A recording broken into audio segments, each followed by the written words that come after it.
Welcome to our channel, where real stories make your blood run cold. Today you will find something special. Stories that terrify to the depths of your soul and will not let you sleep a wink this night. Without mysticism, without fantasies, only the most terrible, true stories that can happen to anyone. John was an ordinary office worker who got up at 7 every morning, took a coffee on the corner and drove to work.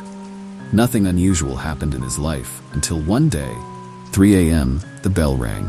It was his neighbor, an elderly man with whom they had never had much contact.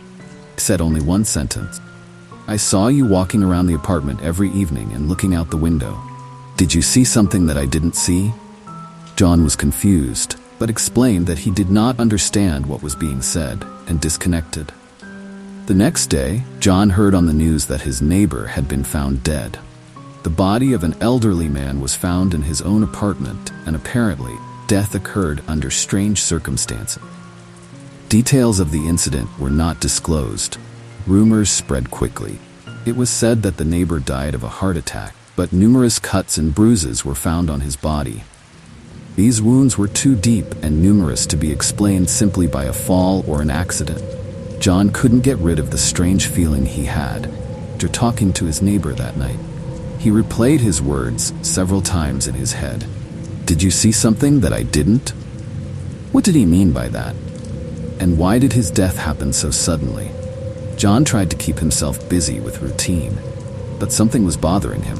A few days after his neighbor's funeral, John noticed that his apartment began to seem strangely uncomfortable to him. At night, he began to wake up for no apparent reason, feeling anxious. As time passed, this feeling grew stronger. He noticed that every time he woke up in the middle of the night, his gaze automatically turned to the window. It seemed irrational to him, but something pulled him there. One night, when he woke up again, John decided to get up and go to the window. He was looking at the street, lit only by the dim light of the street lamps. Everything was quiet and calm, as always. Suddenly his gaze lingered on the house next door, where his deceased neighbor used to live. The windows of the house were dark, as expected, but John thought he saw a shadow in one of them. He stared at that window for a long time, trying to convince himself that it was just a trick of light and shadow. The more he looked, the more clearly he felt someone was watching him. John suddenly realized that he had goosebumps, and with difficulty tore himself away from the window, returning to bed. Sleep never came. The next day, John noticed that his neighbors, usually friendly and sociable, began to avoid him. When he met one of them on his way to work or home, felt their wary gazes on him. He didn't understand what was going on, but the feeling of isolation began to weigh on him. A week after the strange incident at the window, John received a call on his work phone. The number has not been determined. When he picked up the phone, he only heard a noise, as if someone was breathing into the phone, but did not say a word. John at first thought it was just a glitch or a prank, but this call was repeated over and over again, each time at the same time. 3 a.m. The calls became part of his nightly routine. They made him flinch every time the phone started vibrating. John tried to ignore it, but the internal tension was growing every day. He began to suffer from insomnia, could not concentrate on work, and his thoughts increasingly returned to his late neighbor and that strange window. In one of these sleepless hours of the night, John, unable to stand it, went back to the window. This time he noticed that the window in the neighbor's house was open, although no one had lived there since his death. He picked up the phone, intending to call the police, but at that moment it dawned on him. Something had changed in his own apartment. He looked around and noticed that the door to the living room, which he always closed before going to bed, was ajar. John felt panic begin to rise in his chest. Walked slowly to the door and listened. There were no sounds, nothing that could betray the presence of a stranger. But fear still held him down. He decided to check the whole apartment to make sure no one was there. I started in the kitchen, then went through the other rooms. Everything looked as usual, but it wasn't comforting. When he reached the bedroom, he saw that the window he had recently closed was ajar again. There were marks on the windowsill, as if someone had leaned on it from the outside before getting inside. John's heart was pounding, and he knew he had to do something. Quickly called the police and explained the situation. The task force arrived quickly, but found no signs of forced entry or entry. The police calmed John down, saying that maybe it was just nerves on the background of stress. However, John knew that this was not the case. He didn't sleep that night. It seemed to him that someone was watching him, and that someone was much closer than he would have liked. Every sound in the apartment, every rustle on the street made him shudder. He had been restless since that night. In the following days, John noticed that his life began to fall apart. He could not work properly, he began to suffer from headaches, and the nights turned into an endless nightmare. His condition deteriorated so much that he decided to take a desperate step to leave the city. He packed up his things and decided to move to his parents in another state, hoping that a change of scenery would help him get rid of the growing horror. But the morning after the move, when he woke up, he felt that something was wrong. He could smell the faint smell of tobacco, the same smell that had always accompanied his late neighbor. John turned around cautiously and saw an old folder on a chair by the bed. It was dirty, as if it had been lying in an abandoned place for a long time. John opened it with trembling hands. There were old newspapers and photographs inside. They were all about his house, about the strange deaths that had been happening in that house for decades. The last photo was the most terrible. It showed him standing at the window in his apartment, taken from the street. On the back was written, "You saw what I didn't see." John felt cold sweat covering his face and back. His hands were shaking so much that he could barely hold the photo. He didn't understand how this was possible. This photo was obviously taken recently, but who could have taken it and, most importantly, why? He remembered the words of his late neighbor. "You saw something that I didn't see." Now it sounded like a warning, but John couldn't connect all the pieces of the puzzle.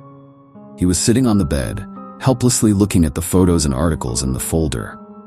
They were clippings from old newspapers, and they told the same story, repeated from generation to generation. People who lived in his apartment died under mysterious circumstances. Almost all deaths were attributed to natural causes, heart attacks, accident. But if you look closely, there were strange details in each case. Like his neighbor, cuts and bruises were found on the bodies that could not be explained. One of the most eerie facts was that all these deaths occurred a few months or even weeks after the residents began to complain about strange sensations and unexplained events in the apartment. Sometimes they heard footsteps in empty rooms or found the doors open, although they knew for sure that they had closed them before going to bed. But the most terrifying finding was that almost all of the dead left notes behind them or told friends that they had seen something at the window. John realized that he had fallen into the same trap as all of them. He wanted to believe that all this was just a coincidence, but the evidence in the folder was too convincing. One thought sounded in his head. He had to leave immediately. But where to? If, even after moving to another state, he could not escape this horror, what could save him? He tried to call his parents, but his phone suddenly went dead. Twitching nervously, John rushed to the wall outlet to plug in the charger. As soon as he did, the lights in the room went out. In the complete darkness, he heard rustling and light footsteps somewhere in the depths of the house. John froze, listening to the sounds. They were getting louder as they approached him. When it wasn't fully charged, John grabbed his phone and headed for the door. As soon as he opened the bedroom door, the footsteps stopped. In the silence that followed, John thought he could smell tobacco again. This time, it was stronger. Terror held him down, but he forced himself to walk on to the exit of the apartment. When he reached the door, he heard a creaking sound behind him. Turning around, he saw that the door to the living room was slowly opening. John rushed to the apartment door, frantically trying to turn the lock. The lock jammed. Cold sweat broke out on his forehead, and his hands were shaking so much that he could barely hold the keys. Footsteps began to approach again. They were heavy and slow, as if someone was dragging himself across the floor with great effort. John was frantically banging on the lock, trying to open it. Suddenly, the footsteps stopped, and the next second, he felt a cold breath on his neck. With a wild yell, He slammed his shoulder into the door, which finally gave way. John ran out of the apartment without looking back and rushed down the stairs, almost stumbling at every step. His heart was pounding in his chest, and fear gripped every cell of his body. When he reached the entrance, he ran outside, breathing in the cold night air that burned his lungs. It was quiet outside, not a soul around. John leaned against the wall of the house, breathing heavily, trying to calm his heartbeat. He had to leave, and as soon as possible. He didn't know what awaited him next. Staying here meant facing certain death. John called a taxi and, after waiting for him, left for the nearest hotel. He did not return to his apartment, leaving all his belongings there, including a folder with evidence. He hoped it would relieve him of the terror that had been haunting him for the past few weeks. However, he was wrong. At the hotel, he closed all the windows, locked the doors, and checked the locks several times. Finally, allowing himself to relax, he lay down on the bed, trying to convince himself that he was safe now. Sleep did not come. Thoughts came to mind that he had missed something important, something that could explain the whole situation. After several hours of anxious thinking, John decided to try to fall asleep. He turned off the light and lay down, wrapped in a blanket. The room was dark and quiet. John started to fall asleep. Suddenly, he was woken up by a sound. It was a barely audible rustle, as if someone was quietly walking around the room. John sat up abruptly in bed, peering into the darkness. He knew for sure that he had locked the doors and there could be no one else in the room but him. However, the rustling did not stop. They were getting louder as they approached his bed. John froze, unable to move. The rustling stopped and there was a deathly silence.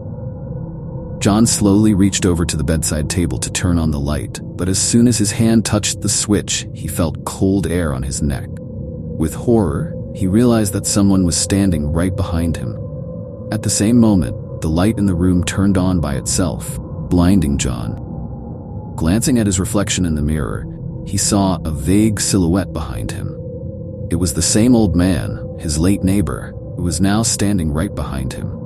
His face was distorted in a terrifying grimace, and in his hands he was holding the same photo that showed John standing at the window. But that wasn't the worst part. On the back of the photo, which the neighbor handed to John, new words were written. "You'll never run away.